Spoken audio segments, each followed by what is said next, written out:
اے میرے صحابہ کان کھول کر کے سن لو، ان احب الاعمال الاللہ، اللہ کے نزدیک سب سے زیادہ محبوب ترین عمل،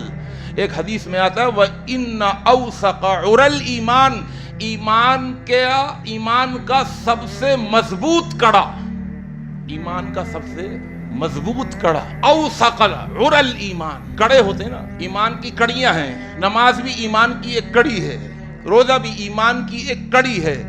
زکوٰۃ بھی ایمان کی ایک کڑی ہے، جہاد بھی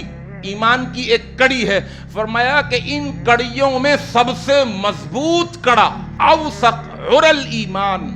فرمایا الحب فی اللہ، اللہ کے لیے ایک دوسرے سے محبت کرنا۔ آج نمازی ہیں لیکن محبت نہیں ہے بھائیوں میں، بہنوں میں محبت نہیں ہے، بھائی بہن لڑے ہوئے ہیں، رشتہ دار لڑے ہوئے ہیں، تعلقات خراب ہیں، آنا جانا بند ہے، سال ہا سال گزر گئے، ایک دوسرے کی شکلیں نہیں دیکھ رہے، ایک دوسرے کی خوشیوں میں شریک نہیں ہو رہے،